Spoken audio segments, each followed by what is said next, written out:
June 1993, the NBA Finals. The entire world is watching Michael Jordan, but tonight their eyes are glued to someone else.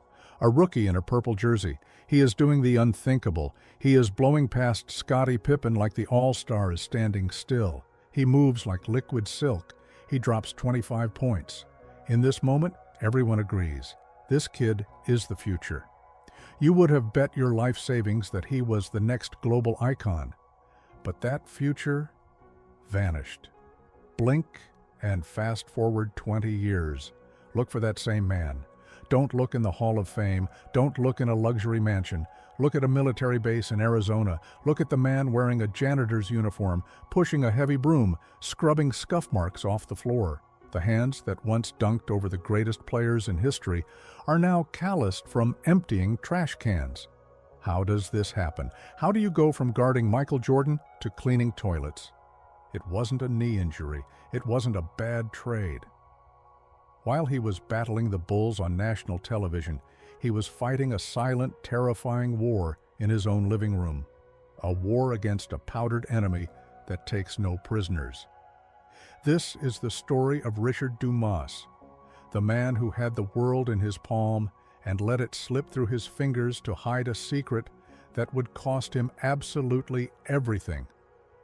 To understand the unraveling of Richard Dumas, we cannot simply look at the 1990s. We have to travel back further to a time of funk, flair, and the wild, untamed days of the 1970s.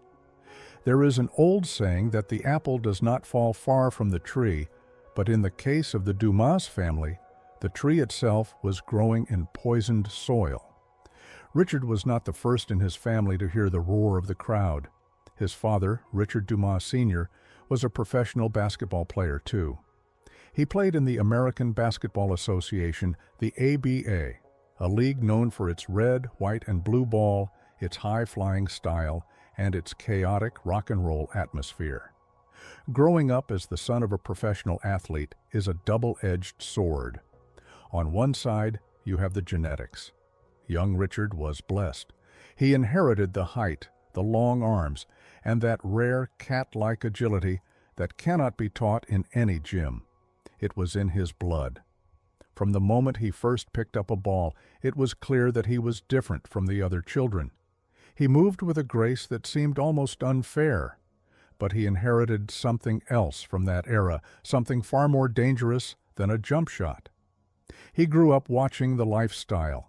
The 70s were a time of excess, where the party never stopped, and the line between professional athlete and rock star was completely blurred. The pressure on the younger Dumas was invisible, but crushing. He was not just playing for himself, he was playing to uphold a name. Imagine the weight on a child's shoulders when everyone looks at you and expects greatness before you have even tied your shoelaces. He was celebrated for his talent, praised for his potential, and placed on a pedestal. But nobody checked the foundation of that pedestal. Nobody asked if the boy was emotionally ready for the tsunami of attention. In the Dumas household, basketball was religion, but the lessons on how to handle the temptations that come with the game were missing. It was as if he was handed the keys to a Ferrari before he knew how to drive, and the road ahead was slick with ice. The seeds of his future destruction were sown right there in the shadow of his father's legacy. He learned that talent could open any door, but he never learned that character is what keeps the door open. And as he grew taller and stronger, the shadow of those generational habits grew right along with him, waiting for the perfect moment to swallow him whole.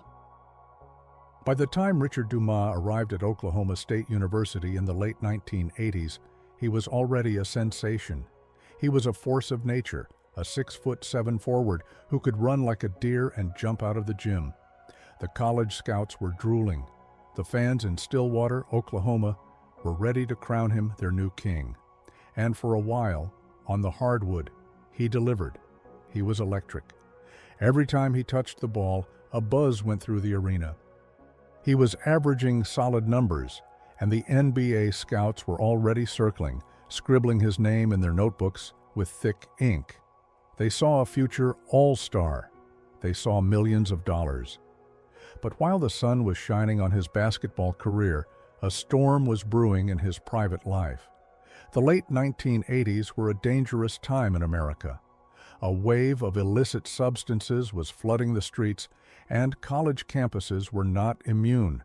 It was everywhere. It was cheap, it was potent, and it was destroying lives from the inner cities to the polished dorm rooms of elite athletes.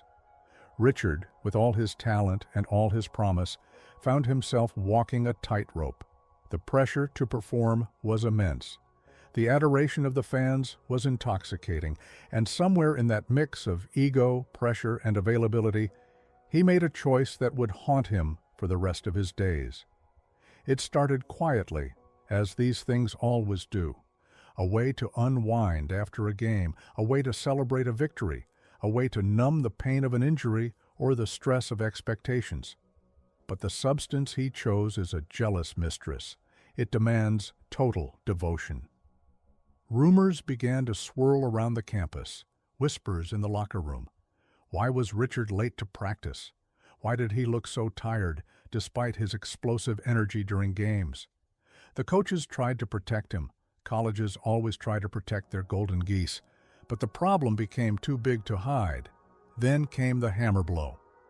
Midway through his sophomore season, the unthinkable happened. Richard Dumas was kicked off the team, suspended. The official reasons were often vague, hidden behind phrases like violation of team rules, but everyone in the know understood what that meant. It was the first major red flag, a neon sign flashing danger that the NBA decision-makers should have seen. But talent is a powerful blinder. People wanted to believe it was just a youthful indiscretion, a one-time mistake. They did not realize that the young man was already in the grip of a dependency that was stronger than his love for the game. He wasn't just breaking rules, he was breaking himself. This was the moment the cracks in the vase appeared. They could have been glued shut, perhaps, if he had received the right help immediately. But the machine of sports demanded he keep playing, keep moving, keep performing. And so, broken and carrying a secret burden, he prepared to leave the college world behind, heading toward a professional destiny that was waiting to chew him up and spit him out. The year is 1991, and the NBA draft is underway in New York City. This is the night where dreams are made, where young men in oversized suits shake hands with the commissioner and become millionaires in seconds. Richard Dumas should have been one of the first names called. Based on pure talent, on raw, unadulterated skill, he was easily a top 5 pick. He was a lottery ticket that everyone knew would pay out. But as the names were read, Larry Johnson, Kenny Anderson, Dikembe Mutombo, Richard sat and waited. The first round ended. The cameras turned away. The room began to thin out. Why? Because the whispers had become shouts. Every general manager in the league knew the score. They knew about the personal issues. They knew he was radioactive. He was damaged goods, a label that sticks to an athlete like tar. Finally, with the 46th pick, deep in the second round, where careers usually go to die before they start, the Phoenix Suns took a gamble. They threw a dart in the dark, but the ink on his contract wasn't even dry before the other shoe dropped. Before he could play a single minute of professional basketball in America, the league stepped in.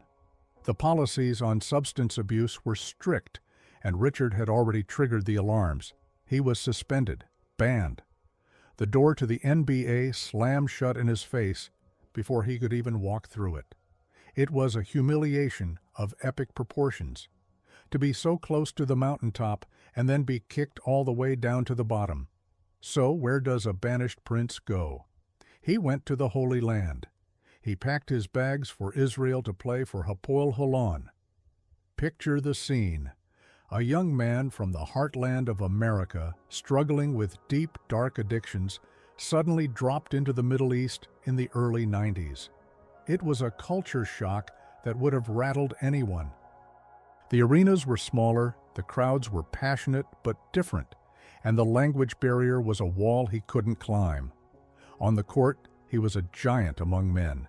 He dominated the Israeli league with an ease that was almost insulting. He was too fast, too strong, too gifted for that level of competition.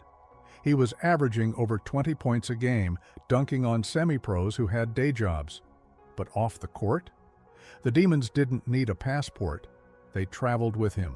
Rumors swirled that even in the Holy Land, he found ways to feed the beast. Instead of using this time to reflect, to cleanse his system, and to prepare for a triumphant return, he was merely treading water, surviving on talent alone. He was a Ferrari being driven off-road, the engine roaring, but the chassis taking a beating that no one could see yet. Then came the call. The suspension was lifted. It was the 1992-93 season, and the Phoenix Suns were building something special. They had just traded for Sir Charles Barkley, the round mound of rebound. The city was buzzing, and into this pressure cooker stepped Richard Dumas. He was technically a rookie, but he didn't play like one. When he finally stepped onto an NBA court, it was as if he had been beamed down from another planet. The chemistry was instant. Barkley was the brute force, the hammer. Dumas was the scalpel. He moved with a fluidity that made defenders look foolish. He averaged almost 16 points a game in limited minutes, shooting a staggering 52% from the field. Do you understand how rare that is for a rookie wing player? He wasn't forcing shots. He was letting the game come to him. He ran the floor like a gazelle. He finished at the rim with a soft touch that defied physics. The media fell in love with him. They called him the steal of the draft. They wrote glowing articles about his redemption, about how he had conquered his past and was now a model citizen. Oh, how wrong they were. The public saw a young star on the rise. They saw the smiles, the high fives with Barkley, the highlight reel dunks. But behind the scenes, it was a high-wire act with no safety net. He was living a double life. The adrenaline of the games kept him going, but the nights were long and dangerous. He was playing with fire, and he was doing it while wearing a uniform made of gasoline. The tragedy of this season wasn't that he played badly, it was that he played so beautifully while he was silently crumbling inside.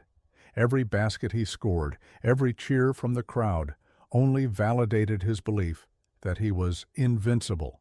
He thought he could beat the system. He thought he could dance with the devil and still win the championship. And for a few glorious months, it looked like he might actually pull it off. The Suns won 62 games, the best record in the league. They were a juggernaut, and Richard Dumas was the secret weapon that nobody knew how to stop. June 1993, the NBA Finals, the biggest stage in sports. In one corner, the Chicago Bulls seeking a three-peat. Michael Jordan, Scottie Pippen, Horace Grant, a dynasty in full bloom. In the other corner, the Phoenix Suns, the challengers, the hungry Wolves. And right there in the starting lineup was Richard Dumas, a rookie, starting in the finals against the greatest team of the era. Most players would have melted. Most would have crumbled under the gaze of Michael Jordan, but not Richard. He played with a fearlessness that was bordering on insanity. He didn't just survive, he thrived. In Game 5, with the Suns facing elimination in Chicago, with the entire season on the line, Dumas played the game of his life. He poured in 25 points. He was unstoppable. He was driving past Pippen, arguably the greatest perimeter defender in history, like he wasn't even there. He was hitting mid-range jumpers over Horace Grant. He was flying. The announcers were screaming his name. Who is this kid? Where did he come from? He is the future of the NBA. For 48 minutes, Richard Dumas was perfect. He was everything he was promised to be. He helped save the season that night, dragging the series back to Phoenix. Watching the tapes now, it breaks your heart. You see a young man with the world at his feet. You see a potential Hall of Famer. You see a guy who could have been Scottie Pippen's rival for the next decade. He was 24 years old, handsome, rich, and famous. He had just gone toe-to-toe with gods and didn't blink. But what the fans screaming in the stands didn't know, what the commentators praising his maturity didn't know, was that the clock was ticking. This wasn't the start of a dynasty. It was the final, brilliant flash of a dying star. The demons were waiting in the locker room. The celebration was about to turn into a funeral for his career. He had climbed to the very peak of Everest, but he had forgotten his oxygen, and the descent was going to be fast, brutal, and unforgiving. The confetti had barely been swept from the floor of the America West Arena after the 1993 finals, when the real game began. To the outside world, Richard Dumas was the tragic hero. He had fought valiantly against the Bulls. He was young, he was rich, and he was the future. But when the lights of the stadium went out, a different kind of darkness crept in. You have to understand the psychology of a young man who has just been told he is a god. Richard was 24 years old. He had money burning a hole in his pocket and a city that treated him like royalty. In the summer of '93, Phoenix was his playground. There were no curfews, no coaches watching his every move, no games to prepare for. And that idleness, that was the devil's workshop. While his teammates were resting their bodies or training for revenge, Richard was diving headfirst into a lifestyle that would make a rock star blush. The celebrations didn't stop. The parties moved from the locker room to the VIP sections of the most exclusive clubs, and then to private residences where the doors were locked and the curtains were drawn. It was here, away from the cameras, that the chemical crutch returned with a vengeance. He wasn't just sipping champagne. He was engaging in a dangerous dance with substances that promised to keep the high going forever. People around him saw it. Friends, hangers-on, perhaps even some teammates whispered about his erratic behavior. He would disappear for days. He would show up with eyes that looked like they had seen a ghost. But nobody stopped the train. Why? Because he was Richard Dumas. He was the golden goose. And in the world of professional sports, as long as you can dunk a basketball, people will look the other way. They will make excuses. He's just blowing off steam, they said. He's just young. But it wasn't steam. It was smoke from a fire that was burning down the house. He was medicating a pain that nobody could see, chasing a feeling of euphoria that the basketball court could no longer provide. He was spiraling, spinning out of control in a Ferrari with no brakes, convinced that his talent was a shield that would protect him from consequences. He was wrong, dead wrong. September 1993. The new season was on the horizon. The Phoenix Suns were the favorites to win the title. They had Barkley, they had Johnson, they had Majorel, and they had their secret weapon, Richard Dumas. Fans were lining up to buy season tickets, dreaming of a parade. And then the news hit like a nuclear bomb. It didn't come as a rumor. It came as a press release from the league office, cold and clinical. Richard Dumas was suspended indefinitely. The shockwave was instantaneous. Suspended? For what? The questions flooded the sports talk radio lines. Where is he? The truth was devastating. He had violated the league's substance abuse policy. Again. This wasn't a slip-up. This was a catastrophe. The league had a 3 strikes policy, and Richard had just swung and missed for the second time. The hero of the finals, the man who dunked on the Bulls, was gone, erased from the roster. While his teammates were posing for media day photos, forcing smiles and answering awkward questions about their missing brother, Richard was checking into a rehabilitation facility in Houston. He was placed under the care of John Lucas, a man who knew the demons of addiction better than anyone. Imagine the humiliation. One moment you are on the cover of magazines, the next you are sitting in a circle in a sterile room, sharing your deepest shames with strangers. The betrayal felt by the fans in Phoenix was palpable. They felt cheated. They had invested their hearts in him, and he had thrown it away for a quick fix. The team tried to rally, but there was a hole in the lineup that no one else could fill. That season, the Suns were good, but they lacked that explosive spark that only Richard could provide. He watched the games on a small television in a treatment center, seeing his friends play without him, knowing that he was the reason they were struggling. It was a silent torture, a prison of his own making. Fast forward 18 months. The calendar had turned to 1995. The suspension was finally lifted. Richard Dumas was allowed to return to the Phoenix Suns. It was billed as the ultimate comeback story. The prodigal son returns. The media was ready to write the redemption arc. He put on the jersey. He tied his shoes. He stepped onto the court. But something was off. Physically, he looked similar, maybe a little heavier, maybe a little slower. But the frame was there. But the eyes were different. The fire was gone. You see, you cannot step into the same river twice. The NBA had moved on. The game had gotten faster, younger, hungrier. And Richard? He was rusting. The explosion in his legs, that terrifying first step that used to leave defenders frozen, was just a fraction of a second slower. And in the NBA, a fraction of a second is the difference between a dunk and a blocked shot. But the real problem wasn't physical, it was trust. His coach, Paul Westphal, looked at him with suspicion. His teammates, who had battled without him for a year and a half, were wary. They didn't know if they could count on him. Was he clean? Was he going to disappear again? Every time he missed a defensive assignment, every time he was late to a meeting, the tension in the locker room spiked. The magic was gone. He averaged just 5 points a game. He was a shadow of the player who terrorized Scottie Pippen. The fans tried to cheer, but the cheers were hollow. They were cheering for a memory, not the man in front of them. The experiment failed miserably. The Suns realized that you can fix a broken bone, but you cannot easily fix a broken spirit.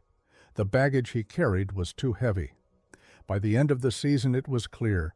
The Richard Dumas of 1993 was dead and buried, and this new version was just a man trying to survive in a league that had no patience for ghosts. By the time 1995 rolled around, the Phoenix Suns had seen enough. They realized that you cannot build a championship house on a foundation of sand.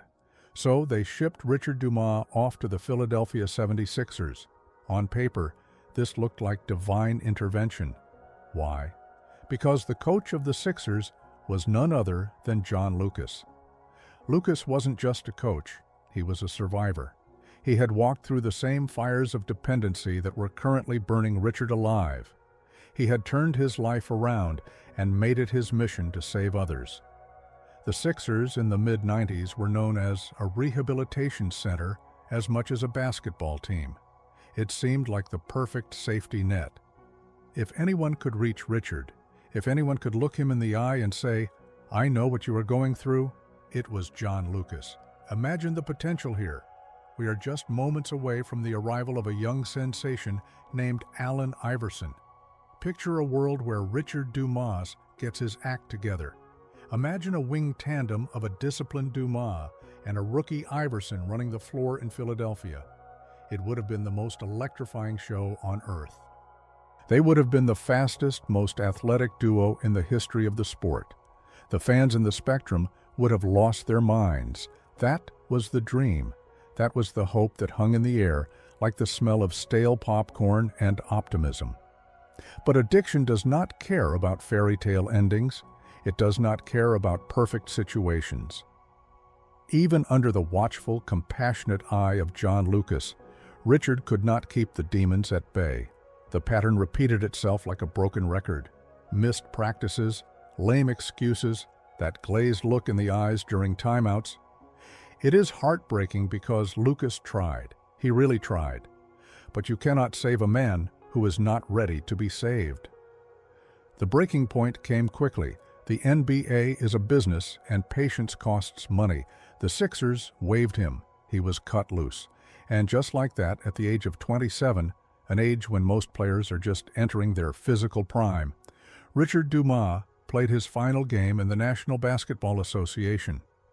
The doors to the greatest league in the world, the League of Jordan and Magic and Bird, were locked, bolted, and barred against him forever. He was left standing on the sidewalk, holding a bag full of talent that nobody wanted to buy anymore. So the lights of the NBA go out. The private jets stop flying, the five-star hotels stop taking your reservations. But the bills keep coming, and the hunger, both for the game and for the lifestyle, doesn't just go away. Richard Dumas became a basketball mercenary. He packed his bags and began a lonely, desperate tour of the world, chasing paychecks in places that felt a million miles away from the bright lights of Phoenix. First, there was Puerto Rico. The tropical heat, the passionate crowds, the concrete courts.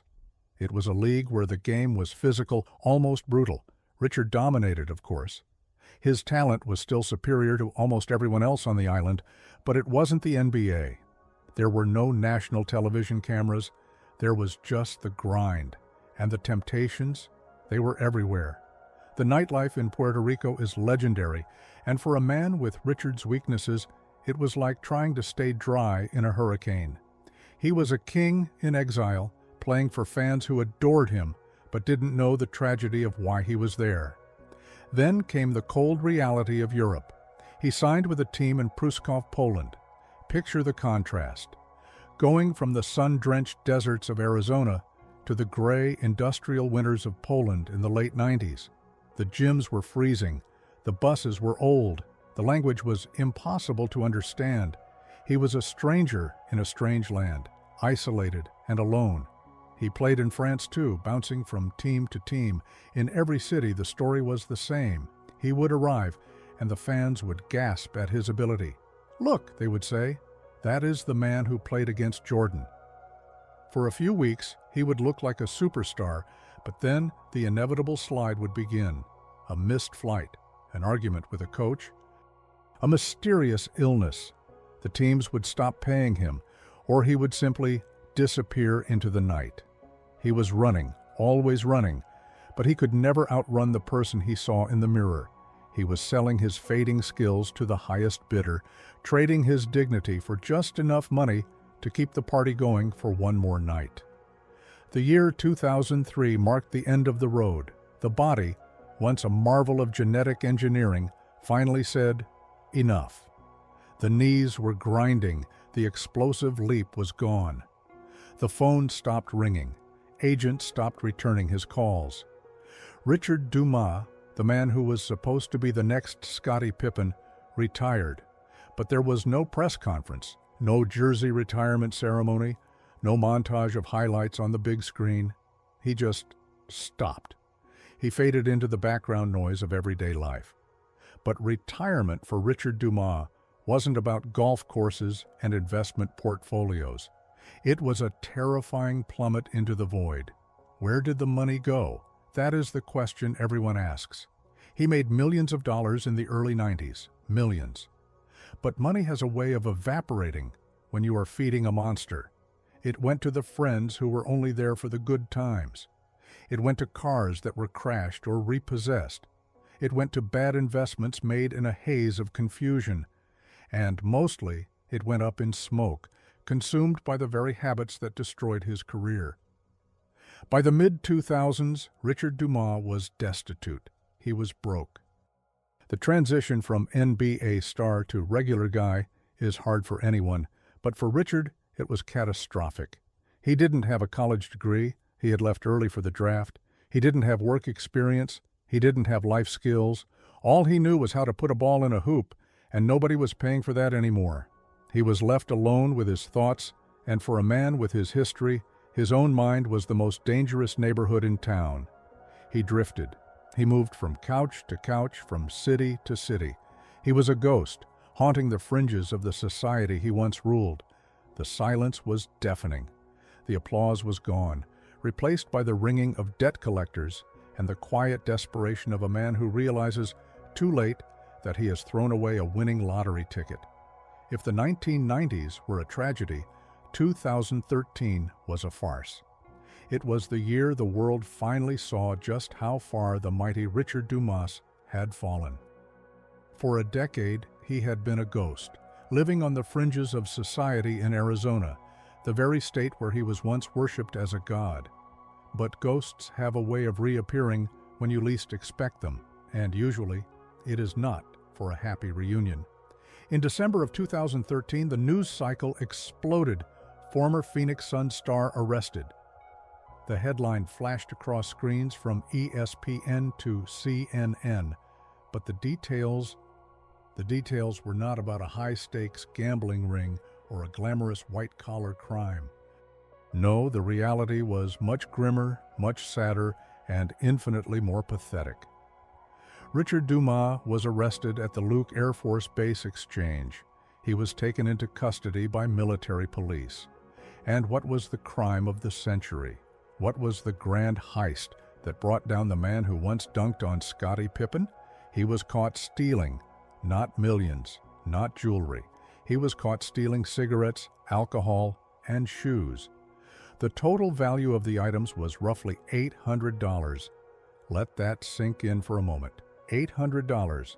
That is less than he used to make in a single minute of playing time in the NBA.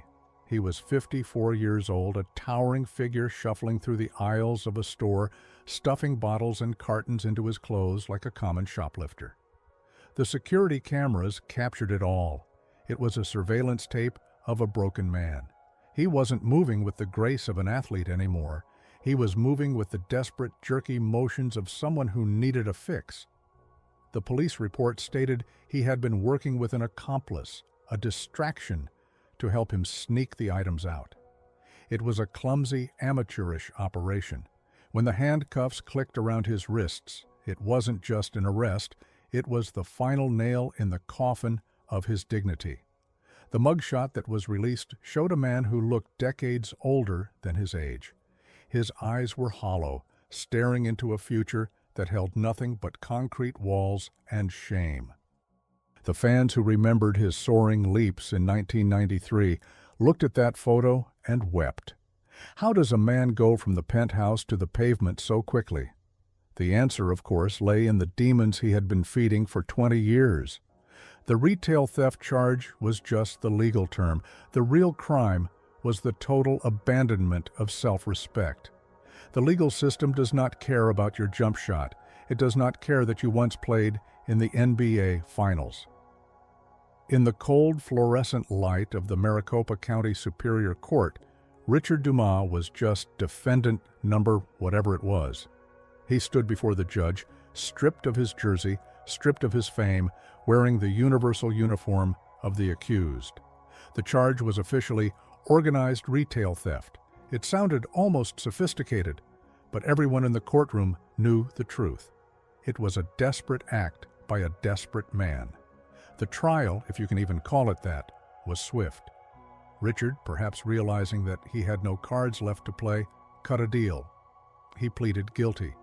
He admitted to the world that yes, he, the great Richard Dumas, had stolen merchandise from a military base. The judge sentenced him to 3 years of probation. He avoided prison time, likely due to his lack of prior violent convictions and perhaps a sliver of pity from the court. But the sentence came with a heavy price: restitution. He had to pay back every cent he had stolen. Think about the irony. A man who signed contracts worth millions of dollars was now standing in front of a judge, promising to pay back $800 on a payment plan. The humiliation was total. The media covered it with a mix of glee and sorrow. "How the mighty have fallen," they wrote. For Richard, standing there and listening to the verdict must have felt like an out-of-body experience. Was this really him? Was this really the life he had built? The probation meant he was now a ward of the state. He had a parole officer. He had drug tests. He had restrictions on where he could go and who he could see. He was no longer a free man. He was a statistic in the Arizona correctional system. And the worst part? The people he used to play with, the Barkleys and the Jordans, were now moguls, owners, and legends. He was just a guy trying to stay out of jail for stealing cigarettes. So, what does a fallen star do when the cheering stops and the probation begins? He gets a job. But Richard Dumas didn't become a coach. He didn't become a broadcaster. He didn't even become a scout. He became a janitor. Yes, you heard that right. The hands that once controlled a basketball with the precision of a surgeon were now gripping a mop handle. He found work with a federal contractor, cleaning floors and emptying trash cans at, wait for it, the very same military base where he had been arrested, or places just like it. Life has a cruel sense of humor, doesn't it? He was scrubbing the scuff marks off the linoleum, waxing the hallways, and taking out the garbage of men and women who probably had no idea that the tall, quiet guy in the jumpsuit used to be one of the most famous people in Arizona. In a rare interview, Richard actually spoke about this. He didn't ask for pity. He said, with a heartbreaking kind of honesty, "I got bored." He said the boredom was his biggest enemy. The silence of retirement was too loud for him, so he worked to fill the time. It is honest work, people said, and they are right. There is dignity in all labor. There is no shame in being a custodian. But the tragedy lies in the context. It lies in the wasted potential. Imagine Michael Jordan mopping a floor. Imagine LeBron James scrubbing a toilet. That is the magnitude of the talent Richard Dumas threw away. Every time he pushed that heavy cart down a hallway, was he replaying Game 5 of the finals in his head? Did the squeak of his sneakers on the wet floor remind him of the sounds of the America West Arena? We will never truly know what went through his mind during those long, lonely shifts.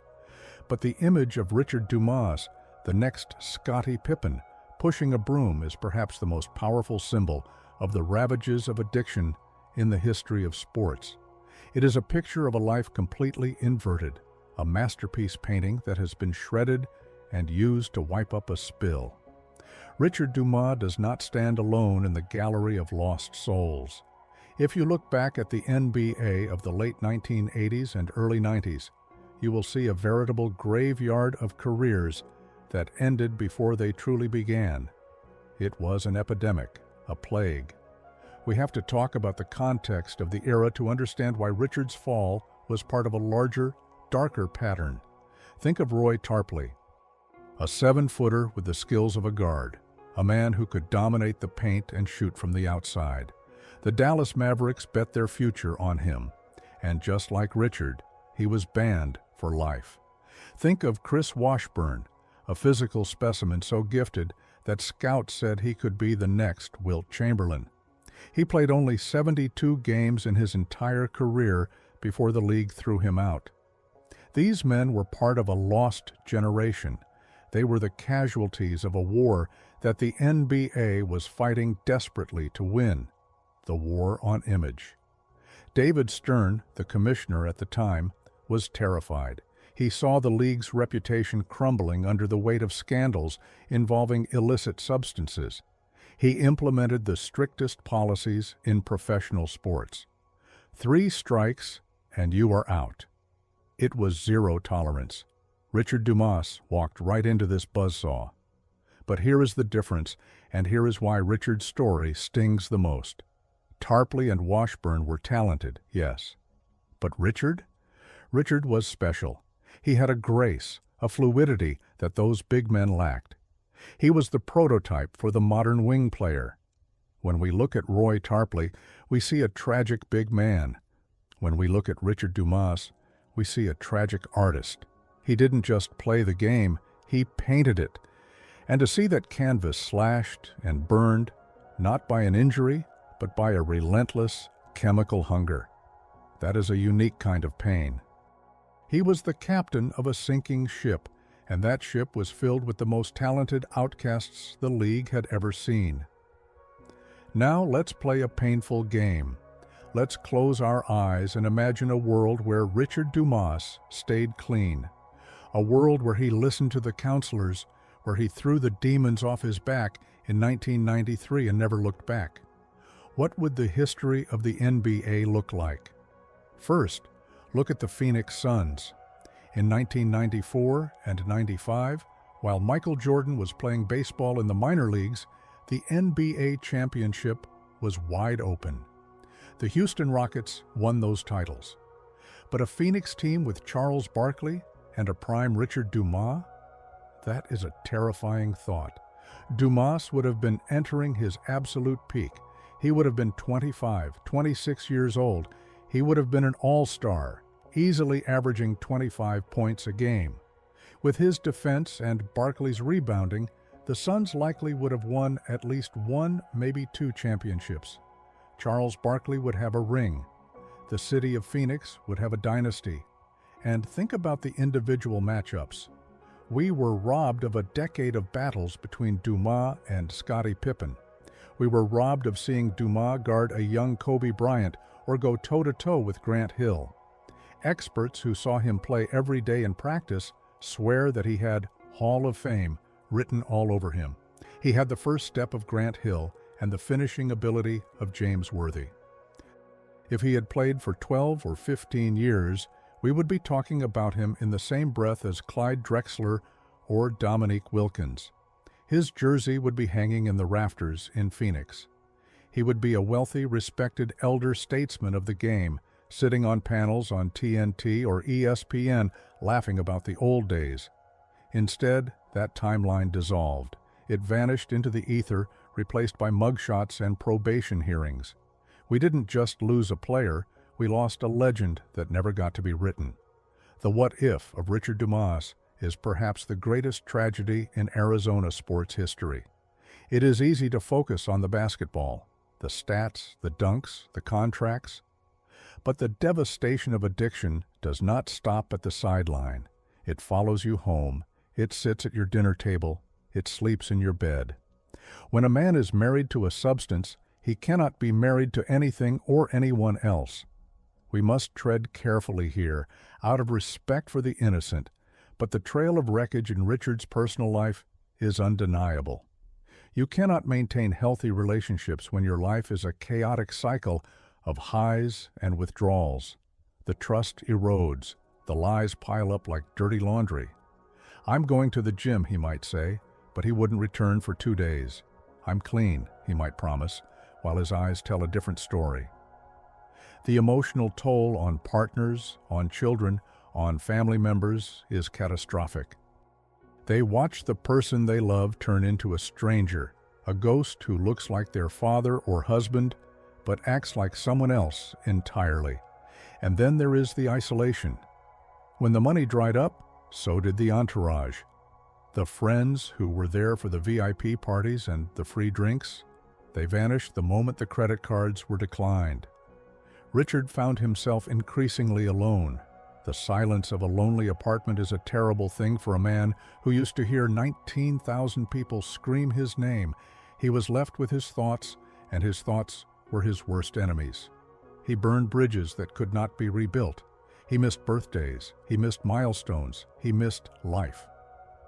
The tragedy is that Richard Dumas, the human being, was, by many accounts, a gentle soul, a nice guy. But the disease he carried didn't care about his personality.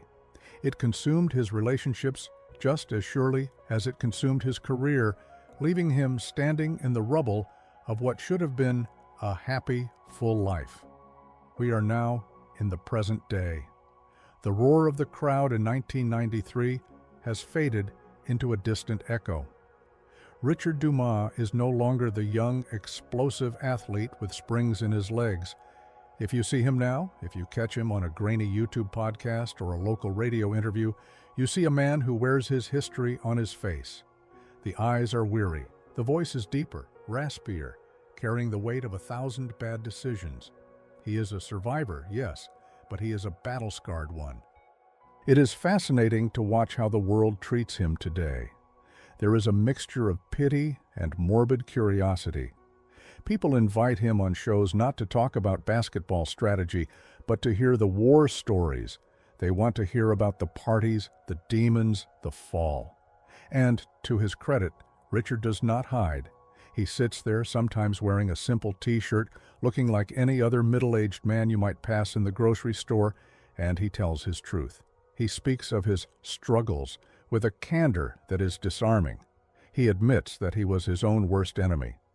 But there is a sadness in these appearances. You can see it in the way he shifts in his chair. He knows he is a cautionary tale. He knows that when people look at him, they don't see a champion. They see a walking "don't do this" sign. Is there forgiveness? Perhaps. The fans in Phoenix still have a soft spot for him. They remember the magic. They stop him on the street to shake his hand, careful not to mention the mugshots or the broom. But is there peace? That is the harder question. You get the sense that Richard Dumas is still searching for something to fill the void that basketball left behind. He is a man trying to make peace with the ghost of the player he used to be, and that is a conversation that never truly ends. Let us lower our voices for a moment, because in every story like this, there are things that are said, and there are things that remain buried in the dark. Richard Dumas has told us a lot, but he hasn't told us everything. You have to ask yourself, how does a 20-year-old kid get access to that level of illicit substances in a controlled environment like the NBA? Who were the enablers? Who were the people in the shadows, the hangers-on, the friends who supplied the poison while smiling in his face? There is a conspiracy of silence in professional sports. For every star who falls, there is a network of people who watched it happen and did nothing. Did the team know earlier? Did the league turn a blind eye until it became a PR disaster? There are rumors, whispers in the dark corners of the internet that Richard was not the only one, that he was just the one who got caught, that he was the sacrificial lamb to show that the league was cleaning up its act. We will likely never know the names of the men who drove him to the bad parts of town. We will never know the full extent of the cover-ups that happened at Oklahoma State or in the early days in Phoenix. Richard protects those secrets, maybe out of fear, maybe out of a twisted sense of loyalty, or maybe simply because he doesn't want to drag anyone else down with him. But make no mistake, his fall was not a solo act. It was a production, directed by negligence and produced by a culture of excess. And those secrets? They will likely go to the grave with him, leaving us to wonder just how deep the rabbit hole really went. Why are we telling this story today? Why dig up the past of a man who hasn't played in 20 years? Because history has a nasty habit of repeating itself. Look at the NBA today. Look at young stars like Ja Morant, Zion Williamson, players with the world at their feet, signing contracts worth $200 million. The money is bigger now. The fame is instantaneous thanks to social media. But the traps? The traps are exactly the same. Richard Dumas is the ghost that should be haunting every locker room in America. His story should be mandatory viewing for every rookie. When a young player thinks he is invincible, when he thinks he can handle the party lifestyle, he needs to look at the mugshot of Richard Dumas. He needs to see the image of a 50-year-old man sweeping floors on a military base. Richard is the ultimate mirror. He shows us that talent is not enough. He shows us that money is not a shield. If you have a hole in your soul, no amount of championships will fill it. He is a living, breathing warning sign that says, "Turn back before it is too late." Are the young players listening? Or are they too blinded by the flashbulbs to see the cliff edge? One can only hope that somewhere a young phenom is watching this story and deciding to put the bottle down, deciding to go home early, deciding to choose his legacy over the high.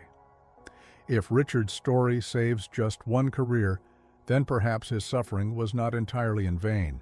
And so we come to the end. The lights in the arena are off. The janitor has put away his mop. The silence is absolute.